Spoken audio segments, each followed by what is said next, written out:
সাল্লাল্লাহু আলা মুহাম্মাদ সাল্লাল্লাহু لا جد ولا ند ولا حد لمولى لا جد ولا ند ولا حد لمولى أن أنا كما كان ولم يلق زوالا لا إله সবাই লা ইলাহা জুড়ে লা ইলাহা লা ইলাহা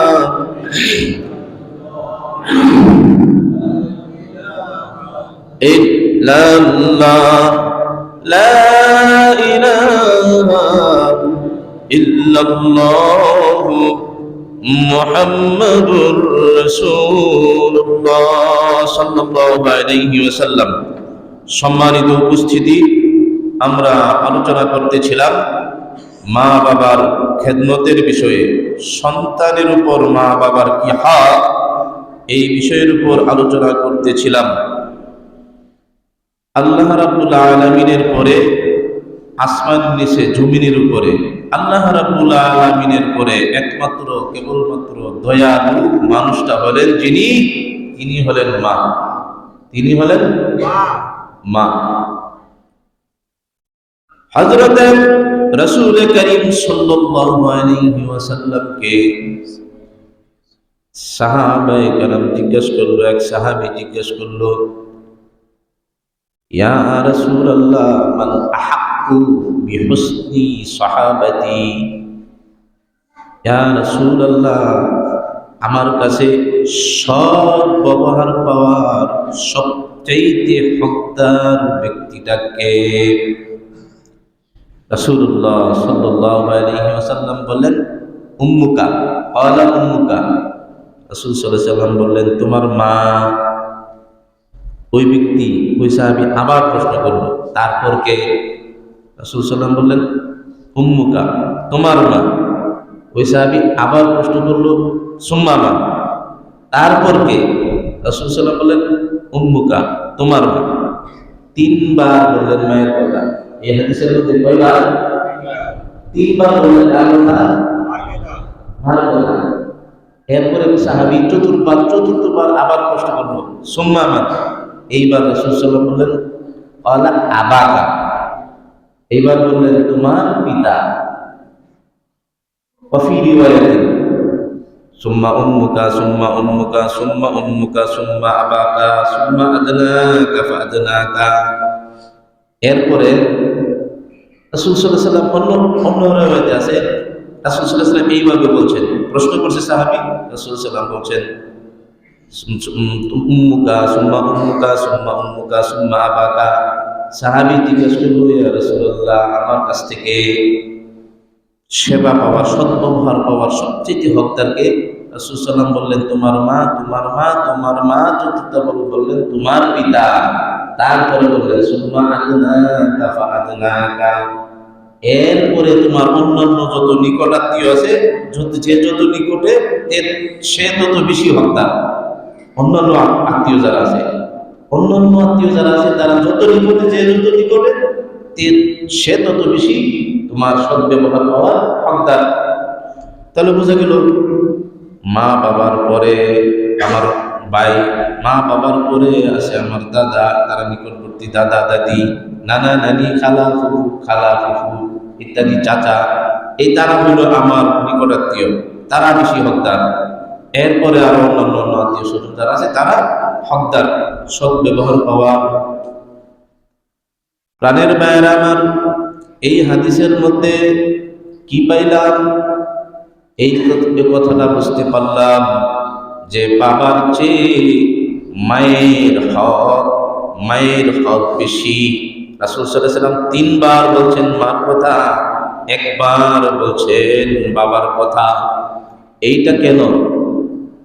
প্রাণের ভাইয়েরা আমার, এর কারণ হইল মা সন্তানের জন্য যত কষ্ট করে, বাবা কিন্তু সন্তানের জন্য তত কষ্ট করে না। ডিস্টার্ব করুন দেব না, আমার দিকে তাকাইতে হবে, অন্য কথা কোনো দেব না। মা সন্তানের জন্য যত কষ্ট করে, বাবা কিন্তু সন্তানের জন্য ততটুকু কষ্ট করে না। কষ্ট করে মা তিনটা কষ্ট করে। এক নাম্বার, 10 মাস 10 দিন পর্যন্ত মা সন্তানটাকে গর্ভে ধারণ করে। সন্তান গর্ভে ধারণ করার কষ্ট যে কত, সন্তান গর্ভে ধারণ করার কষ্ট যে কত বেশি, যে গর্ভধারিণী মহিলা সেই বুঝতে পারে, অন্য কেউ এই ব্যথা বুঝতে পারবে না। কাউকে ওয়াজ করিয়া বোঝানো সম্ভব না। दिल्ली का लड्डू क्या होता है, ये बुझाने का नहीं है। মানে দিল্লির লাড্ডু এতে তো বোঝা, এটা এইভাবে বোঝানো যাবে না। যদি আপনার লাড্ডু মুখে দেওয়া হয় তখন বুঝবে। মা বাবা যে গর্ভে ধারণ করে, মা যে সন্তানকে গর্ভে ধারণ করার কষ্ট যে কত, এইটা মা ছাড়া আর কেউ বুঝতে পারবে না। ব্যথিত ব্যথা বুঝিবে সে কিসে, কবু আসে বিষে দংশিনী ঝাড়ে। যাকে বিশ্বের ব্যথায় না দোষে সে বুঝতে পারবে না। এই জন্য সন্তান মার ব্যথার কথা বলিয়া যায়।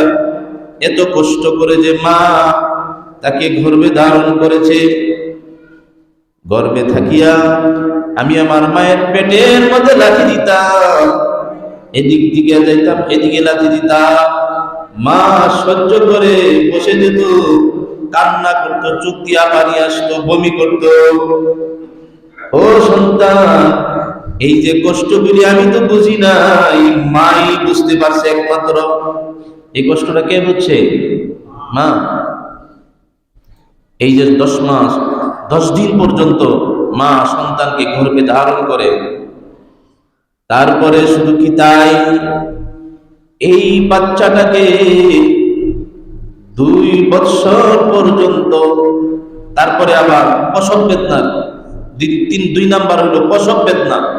এই গর্ভে ধারণ করার তো কষ্ট একটা, আর প্রসব যখন হয় সন্তান, মার এমন অবস্থা হয়, মরণাপন্ন অবস্থা। মার মনে হয় সে আর বাঁচবে না, মারাই যাবে, এমন অবস্থা হয়। এটা মা যারা, তাদের কাছে জিজ্ঞেস করে দেখেন যে কি যে কষ্ট। মারা যায় অনেক অনেক মহিলা, অনেক গর্ভধারিণী মহিলা প্রসবের সময় মারাও যায়, তাই না? কত যে ব্যথা, অসহ্যকর ব্যথা। এই ব্যথার কষ্ট ধৈর্য ধরে মা। এই জন্য মার সম্মানের কথা রাসূল সাল্লাল্লাহু আলাইহি ওয়াসাল্লাম বেশি বলছেন, 3 বার বলছেন। প্রাণের ভাইরা আমার, 4 নাম্বার, এই সন্তানকে মা 2 থেকে 2.5 বছর পর্যন্ত দুধ পান করায়। শুধু দুধ পান করানোই কি, আমি মায়ের কোন এক বইয়ের মধ্যে আমি পাইছিলাম কত টন, হাজার হাজার টন দুধ, আমরা মায়ের দুধ আমরা পান করি। আল্লাহ রাব্বুল আলামিন এই ব্যবস্থা করে দিয়েছেন, মায়ের স্তনের দুধ হাজার হাজার টন। কত টন এখন স্মরণ নাই, আমি কোথায় পড়ছিলাম এখন ভুলে গেছি। হাজার হাজার টন দুধ আমি মায়ের দুধ পান করি। শুধু কি তাই, এই যে সন্তান জন্ম হওয়ার পরে একেবারে গোশতের একটা নরম টুকরা ছিল, নিজের খাবার নিজে খাইতে পারে নাই, নিজের প্রস্রাব নিজে খাইতো, নিজের পায়খানা নিজে খাইতো। আমিও খাইছি, আপনিও খাইছেন, কি বলেন? খাইন নাই? নিজের পায়খানা নিজে খাইছি। রাত্রিবেলায় মার বুকের মধ্যে প্রস্রাব করে দিয়েছি। অন্যান্য কাপড়গুলি যেইগুলি প্রস্রাব করে পায়খানা করে নষ্ট করে দিয়েছে, মা কিন্তু ফেলে দেয় নাই। মা তার বুকের মধ্যে রেখে, গরম শরীরের মধ্যে রাখিয়া সারা রাত্র কাটাইয়া দিছে। এই ভিজা কাপড় নিয়ে মা কাটাইয়া দিছে। এই কষ্ট করার কারণে রাসূলুল্লাহ সাল্লাল্লাহু আলাইহি ওয়াসাল্লাম এই হাদিসের মধ্যে মার সম্মানের কথা, মার কথা 3 বার বলেছেন, বাবার কথা 1 বার বলেছেন। প্রাণের মায়ের আমার, এই জন্যই মা বাবার খেদমত করতে কখনো ভুলবো না। আর ইবনে আব্বাস রাদিয়াল্লাহু আনহু, কোন সমস্যা বাবা? বন্ধ করে দিব তাহলে? বুঝি নাই।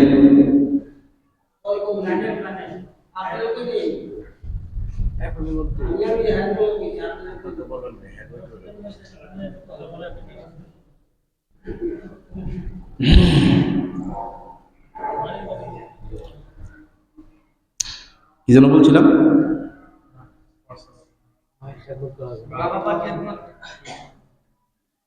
عن ابن عباس رضي الله عنه إن رسول الله صلى الله عليه وسلم قال ما من ولد بار ينظر إلى والديه نظرة رحمة إلا كتب الله له في كل نظرة حجة مبرورة قالوا وإن نظر كل يوم 100 مرة قال نعم الله أكبر وأطيب। হযরত ইবনে আব্বাস রাদিয়াল্লাহু আনহু থেকে বর্ণিত, ইন্না রাসূলুল্লাহ সাল্লাল্লাহু আলাইহি ওয়াসাল্লাম قال রাসূলুল্লাহ সাল্লাল্লাহু আলাইহি ওয়াসাল্লাম বলেন, কোন নেককার সন্তান যদি তার মা বাবার প্রতি নেক দৃষ্টিতে, রহমতের দৃষ্টিতে, নেক দৃষ্টিতে, দয়ার দৃষ্টিতে মা বাবার চেহারার দিকে যদি একবার তাকায়, রাসূলুল্লাহ সাল্লাল্লাহু আলাইহি ওয়াসাল্লাম বলেন, ওই ব্যক্তিটার আমলনামার মধ্যে আল্লাহ তাআলা একটা মাকবুল হজের সওয়াব লিখিয়ে দেন। কি করেন? কি করেন?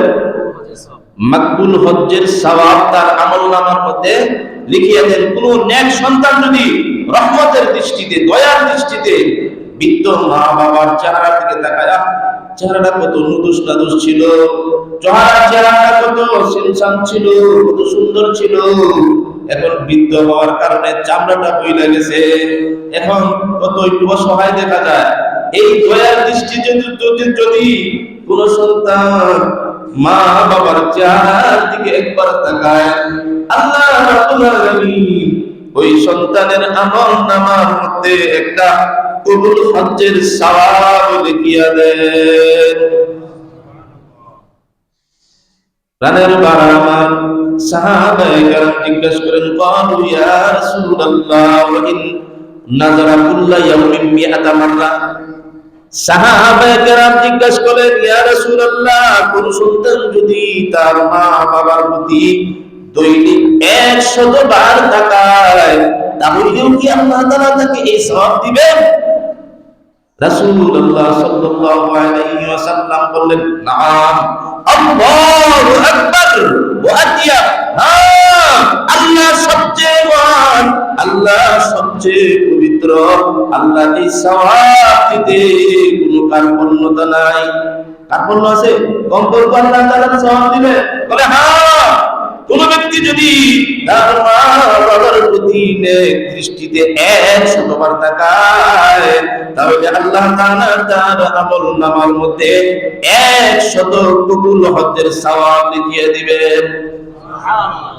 এই হাদিস দ্বারা কি বুঝলেন? 100 বারে শুধু কোন সন্তান যদি 100 বারের কথা শুধু উদাহরণস্বরূপ বলছে, 100 বারেই না, কোন সন্তান যদি তার মা বাবার প্রতি 200 বার, 500 বার, 1000 বার, 2000 বার, লাখো বার যদি নেক দৃষ্টিতে দৈনিক যদি তাকায়, এই পরিমাণ হজ্জের সওয়াব তার আমলনামার মধ্যে দিয়ে দিবেন কে? আল্লাহ রাব্বুল আলামিন। এই জন্য মা বাবার খেদমত করব নাকি মা বাবার মন নষ্ট করব? নষ্ট করব? প্রাণের ভাইরা আমার, মা বাবার আল্লাহ হাদিসের মধ্যে আসছে, ইয়া রাসূলুল্লাহ ইয়া হাবিবাল্লাহ, সন্তানের মা বাবা যদি মারা যায়, আর এই অবস্থায় যদি তার মা বাবা যদি তার সন্তানের প্রতি অসন্তুষ্ট থাকে, এই অবস্থায় যদি কারো মা বাবা মারা যায়, তাহলে এর কোনো ব্যবস্থা আছে কি? রাসূলুল্লাহ সাল্লাল্লাহু আলাইহি ওয়াসাল্লাম বললেন, হ্যাঁ, এর ব্যবস্থা আছে। এক নাম্বার, সর্বপ্রথম তার নেককার হইতে হবে, তার নিজেকে কি হইতে হবে? নেককার হইতে হবে। দুই নাম্বার, তার মা বাবার জন্য আল্লাহ তাআলার কাছে মাগফিরাতের দোয়া করতে হবে। কি করতে হবে? মাগফিরাতের দোয়া করতে হবে। প্রাণের ভাইরা আমার, আমি বাছাই করে সন্তানের উপর মাতা পিতার 11টা হক, কয়টা হক? সন্তানের উপর মা বাবার 11টা হকের বিষয়ে আমি এখানে লিপিবদ্ধ করেছি। এক নাম্বার, সন্তানের উপর মা বাবার হক হইল, এক নাম্বার, তাদের প্রয়োজনীয় পানাহারের ব্যবস্থা করতে হবে। কি বলেন? এমনও সংবাদ আমাদের কাছে আছে, সন্তান মা বাবাকে বাড়িতে রেখে, দেশে রেখে, স্ত্রীকে নিয়ে গাজীপুর চলে আসছে, ঢাকা শহরে চলে আসছে, মা বাবার কোনো খবর নাই। আছে না কি নাই? আছে কি নাই? প্রাণের বাবার, অন্য দেশের নয়, আমাদের দেশের কুমিল্লার একটা ঘটনা। হযরত শেখ মাহমুদুল হাসান সাহেব, শেখে যাত্রাবাড়ি, শেখুল হাদিস আল্লামা মাহমুদুল হাসান সাহেব দামাত বারাকাতুহুম আলিয়া, গুলশান আজাদ মসজিদের খতিব। কোন মসজিদের? গুলশান আজাদ মসজিদের খতিব। উনি রমজান মাসে মা বাবার খেদমতের বিষয়ে বয়ান করতেছিলেন, বাংলা বাংলা কথায় বয়ান করতেছিলেন। ওনারা তো আল্লাহ, ওনাদের কথার এত তাসির, বাংলা বাংলা ভাবে বললেও এটা অনেক তাসির করে। এক যুবক ওই বয়ান শুনল। ওই যুবক বাড়ি হইল কুমিল্লা, আয়সা করছে ঢাকাতে চাকরির জন্য, আয়সা আরেক বিয়া করছে ঢাকায়। এখন আর মা বাবার কোনো খবরই নেয় না। মা তার জন্য কাঁদতে কাঁদতে অন্ধ হয়ে গেছে। মা বাবার খেদমতের ওয়াজের বয়ান যখন শুনলেন, ওই যুবকের মনের মধ্যে নাড়া দিছে, হাই আমি কি করলাম, আমি তো আমার মা বাবার খবর নেই না, দেশে রেখে আসছি, আমি তো বউয়ের পাগল হয়ে গেছি। সাথে সাথে সে তওবা করলো, চোখ থেকে পানি বের হয়ে আসলো। তওবা করলো যে আমি এখান থেকেই আমার মা বাবার কাছে যাব, আমি আমার স্ত্রীর কাছে আর এখন যাব না, পরে যাব। ওইখান থেকেই সে রওনা দিছে বাড়ির উদ্দেশ্যে। রমজান মাস ছিল, জুমার পরে রওনা দিছে ঢাকা থেকে, গুলশান থেকে কুমিল্লা শহরে যাইতে যাইতে রাত্র হয়ে গেছে। ওইখানে যায় তারাবির নামাজ পড়ছে। তারাবির নামাজ পড়ার পর সে তার গ্রামের বাড়ির দিকে রওনা দিছে। এখন গ্রামের বাড়ির দিকে রওনা দিছে, রাত্র 10টার পরে হয়ে গেছে, অনেক রাত্র হয়ে গেছে। এখন তো কোনো রিক্সা পায় না, গাড়ি পায় না, রাস্তায় হাঁটতেছে। তখন হাঁটতেছে যখন অন্য লোকেরা জিজ্ঞেস করে, তুমি এইভাবে কি খুঁজতেছ? বলতেছে, আমি তো গাড়ি খুঁজতেছি, আমি তো তুমি অমুক গ্রামে যাবো। ওই লোকেরা বললো, তো এত রাত্রে তো তুমি গাড়ি পাইবা না। তুমি হ্যাঁ, ওই আরো সামনে যায় দেখো, ওইখানে গ্যারেজ আছে, ওইখানে একটা মোড় আছে, ওইখানে একজন বৃদ্ধ মানুষ রাত্রি বেলাও গাড়ি চালায়। সে গ্রাম থেকে আসে, হইতে পারে ওই লোকটা যাইতে পারে। ওই যুবক আস্তে আস্তে করে ওইখানে চলে গেল। যায় দেখে ঠিকই ওইখানে বৃদ্ধ লোক একজন রিক্সার মধ্যে এমনি গামছা দিয়া, শীতের দিক গামছা দিয়া ঘুমাচ্ছে। যায় ডাক দিল, চাচা আমি অমুক গ্রামে যাব, যাবেন নাকি? ক বাবা, আমি তো এই জন্যই বসে আছি, চলো চলেন। তো গাড়ি রিক্সা, ওই যুবক রিক্সার মধ্যে উঠে পড়ছে, আর ওই বৃদ্ধ চাচা গাড়ি চালায়। গাড়ি যখন চালায় যাইতেছে, কিছু দূর চালায় যাওয়ার পর গাড়ি আর চালাইতে পারতেছে না। আর মাঝে মাঝে যুবক শুনে চাচার কান্নার ঢেউ আসতেছে, ঢেউ আসে না, কান্নার পিফরানি আসে, এইরকম শুনতেছে। ওই যুবক জিজ্ঞেস করে, চাচা আপনি গাড়ি এরকম ভাবে চালাইতেছেন কেন, আর আপনি কান্না করতেছেন কেন? আপনার চোখ থেকে তো পানি আসতেছে। কিছু দূর যাওয়ার পর এইবার বাবা আর সহ্য করতে পারলো না, বাবা আমি তো আর কেউ নই, এই যে তাকায় দেখো, আমি তোমার বাবা, তোমার মা কাঁদতে কাঁদতে অন্ধ হয়ে গেছে তোমার জন্য, আর আমি এই ঢাকা শহরে আসিয়া রিক্সা চালাই, তোমাকে খুঁজি তোমাকে পাই, এই কুমিল্লা শহরে আইসা রিক্সা চালাই তোমাকে পাই না। প্রাণের ভাইরা আমার, সাথে সাথে ওই যুবকটা তার পায়ে, তার বাবার পায়ের মধ্যে পড়ে গেল এবং মাপ চাইল, ক্ষমা চেয়ে নিল। প্রাণের ভাইরা আমার, বাড়িতে যাইয়া তার মার কাছে ক্ষমা চাইল। এরকম যুবক আমাদের দেশে আছে না নাই? আছে না নাই? অহরহ আছে, অনেক আছে। প্রাণের ভাইয়ের আমার, তো মা বাবার হকের মধ্যে একটা হলো তাহাদের প্রয়োজনীয় পানাহারের ব্যবস্থা করতে হবে।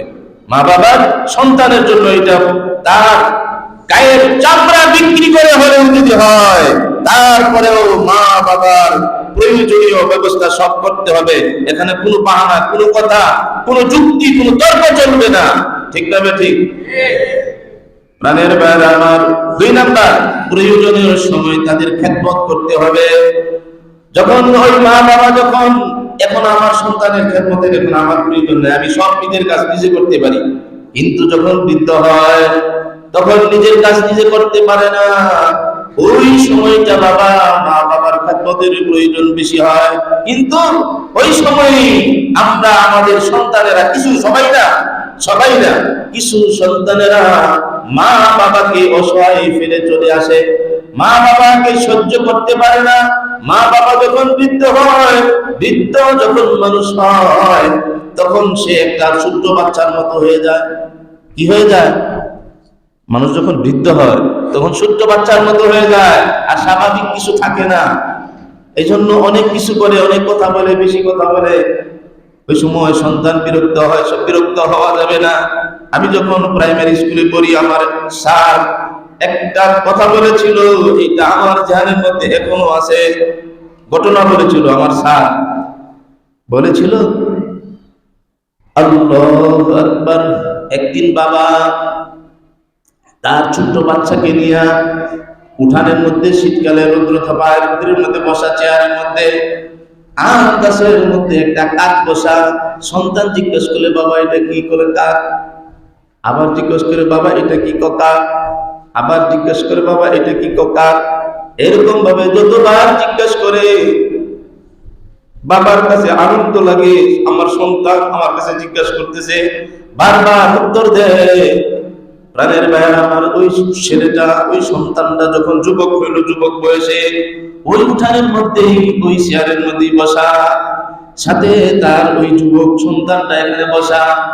আল্লাহর কি কুদরত, ওই আম গাছের মধ্যেই আরেকটা কাক বসা। বাবা ওই স্মৃতির সূত্র, তার শৈশবকালের স্মৃতির কথা স্মরণ হয়ে গেল। এইবার বাবা তার সন্তানকে জিজ্ঞেস করে, বাবা গাছের মধ্যে এটা কি কাক? আবার প্রশ্ন করে, বাবা গাছের মধ্যে এটা কি কাক?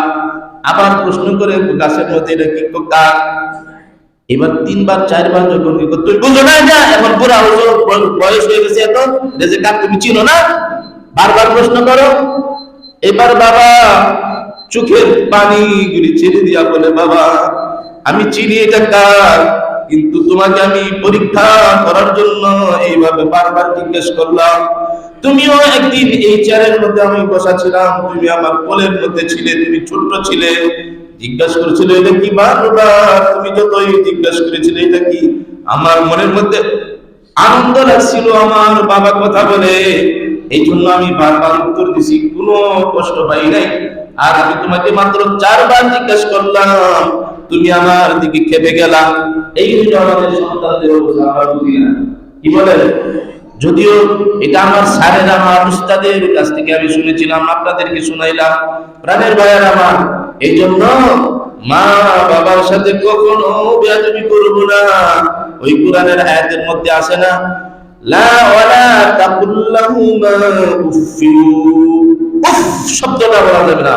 মা বাবার সাথে বিরক্ত হয়ে বলবে, ওহ কি কি করো, এরকম উফ শব্দটা মা বাবার সাথে উফ শব্দ ব্যবহার করা যাবে না।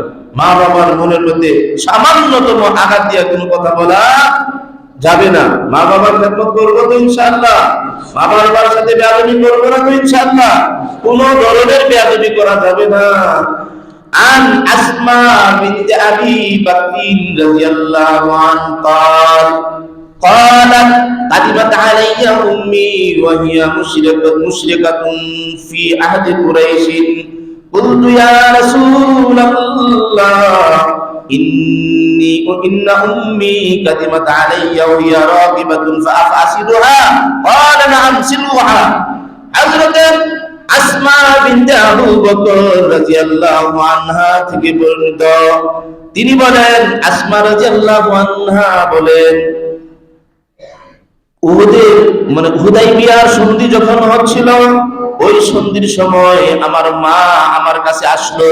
তিনি তখন মুশরিকা ছিলেন, ইসলাম গ্রহণ করেন নাই। আমার কাছে আসছিল তিনি কোনো কিছু পাওয়ার জন্য, কিছু টাকা পয়সা পাওয়ার জন্য। আমি রাসূলুল্লাহ সাল্লাল্লাহু আলাইহি ওয়াসাল্লামকে জিজ্ঞাসা করলাম, ইয়া রাসূলুল্লাহ, ইয়া হাবিবাল্লাহ, আমার মা তো মুশরিকা, আমার কাছে আসছে কিছু পাওয়ার জন্য, আমি কি কিছু তাকে দিব?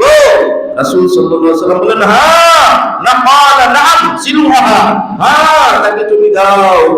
মা বাবা যদি মুশরিক হয়, মা বাবা যদি সন্তানের প্রতি জুলুমও করে, তাহলে মা বাবার বিরুদ্ধে কোনো কিছু বলা যাবে না, কোনো অ্যাকশন নেওয়া যাবে না, মা বাবার বিরুদ্ধে কোনো অ্যাকশন নেওয়া যাবে না। 3 নাম্বার, মা বাবা যখন ডাকে, সন্তানকে যখন ডাক দেয়, তখন নম্রতার সাথে, ভদ্রতার সাথে, আদবের সাথে মা বাবার ডাকে সাড়া দেওয়া লাগবে। 4 নাম্বার, শরীয়ত সম্মত বিষয়ে তাদের কথা মান্য করতে হবে। শরীয়ত সম্মত ভাবে, শরীয়ত বিরোধী যদি কোনো কথা বলে তাহলে সেটা মান্য করা যাবে না। শরীয়ত সম্মত ভাবে কোনো আদেশ যদি মা বাবা করে তাহলে এটা অবশ্যই পালন করতে হবে। প্রাণের ভাইয়েরা আমার, তাদের সাথে 5 নাম্বার, তাদের সাথে নম্রতা ও বিনয়ের সাথে কথা বলতে হবে। 6 নাম্বার, তাদের পোশাক আদির প্রয়োজন হলে পোশাক আদির ব্যবস্থা করতে হবে। 7 নাম্বার, তাদের সাথে পথ চলার সময় তাদের আগে আগে হাঁটা যাবে না, মা বাবাকে আগে আগে দিতে হবে, মা বাবার পিছনে পিছনে চলতে হবে। মা বাবার পিছনে সন্তান চলবে, সন্তান যদি আলেম হয়, সন্তান যদি হাফেজ হয়, সন্তান যদি মুফতি সাহেব হয়, সন্তান যদি শাইখুল হাদিস সাহেব হয়, সন্তান যদি বাংলাদেশের সবচেয়ে বড় আলেম হয়, তারপরেও তার মা বাবার পিছনে পিছনে সে চলতে হবে। কথা বুঝেন? প্রাণের ভাইয়েরা আমার, 8 নাম্বার, নিজের জন্য যা পছন্দ করবে মা বাবার জন্য তাই পছন্দ করতে হবে। নিজে খাবে গোশত পোলাও, আমি বড় আলেম, আমি বড় মুফতি সাহেব, আমি অমুক, আমি তুমুক, আমি বড় ডাক্তার, আমি বড় ইঞ্জিনিয়ার, আমি বড় চাকরিজীবী, এই সেই। মা বাবা থাকে গ্রামের মধ্যে, তারা জীবন করাইতো, শাকসবজি খাইছে, হ্যাঁ সেইটা চলবে না। তুমিও যা খাইবা মা বাবাকেও তাই খাওয়াইতে হবে। তুমি যা পড়বা মা বাবাকেও তাই পড়াতে হবে। তুমি যেমন কাপড় পরবা তোমার মা বাবাকেও তেমন কাপড় পরাইতে হবে। এখন আমাদের সন্তানেরা নিজের বউয়ের জন্য 1 লক্ষ টাকা দামের শাড়ি ক্রয় করে, মার জন্য শুধু 1000 টাকা দামের শাড়ি ক্রয় করে। ঠিক না? এটা না? এরকম বৈষম্য করা যাবে না, এরকম বৈষম্য করা যাবে না। মা বাবাকে স্ত্রীর চেয়েও বেশি মর্যাদা দিতে হবে। কিন্তু আমাদের বর্তমান জমানার অধিকাংশ সন্তানেরা নিজের মা বাবার উপরে, নিজের মায়ের উপরে নিজের স্ত্রীকে প্রাধান্য দেয়। কি করে? নিজের স্ত্রীকে প্রাধান্য দেয়।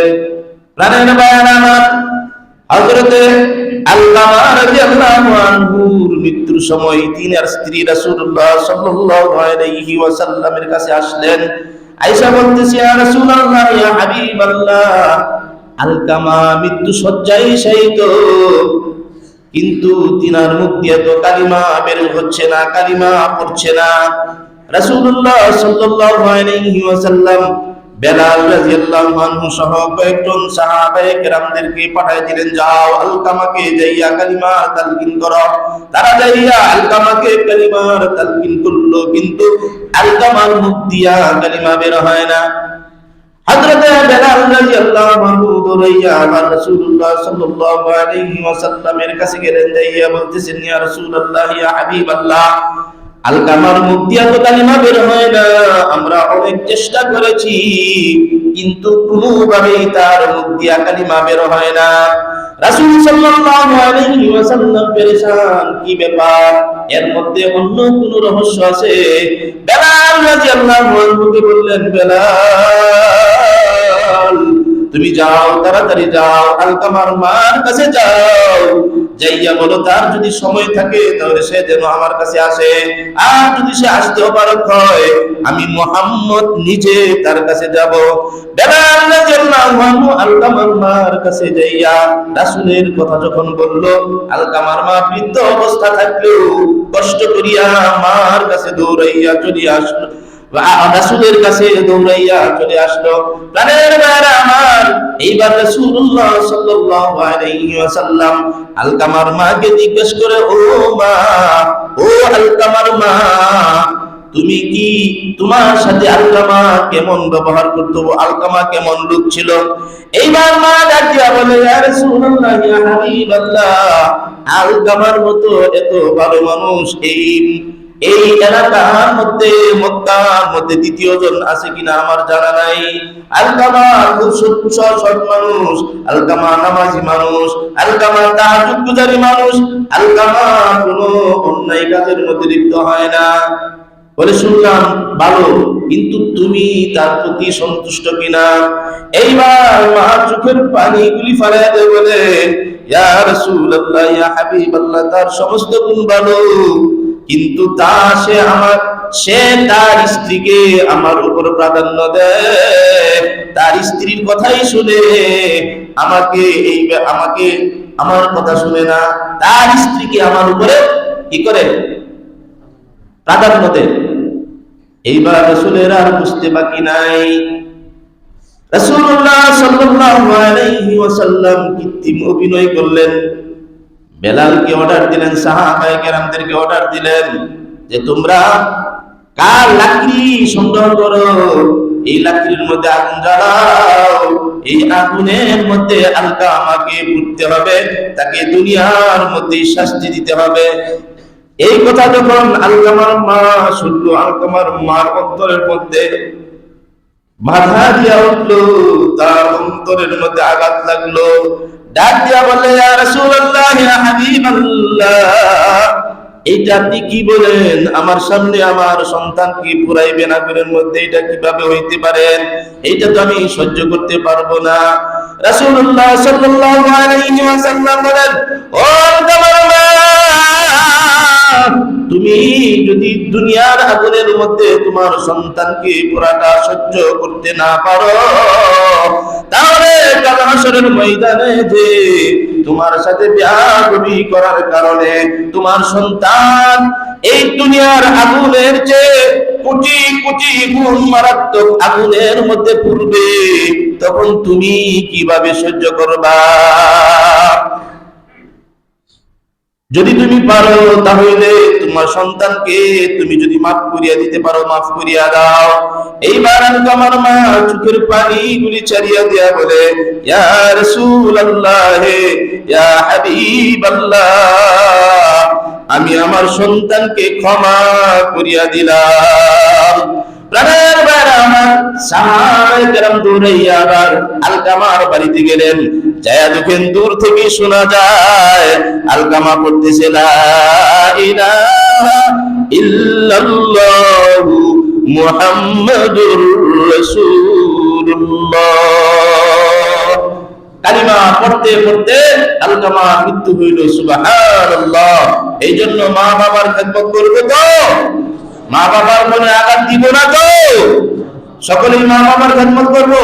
হাত উঠায় দেখান, আল্লাহ তাআলা আমাদেরকে তৌফিক দান করুক। হাত নামান। কেউ যদি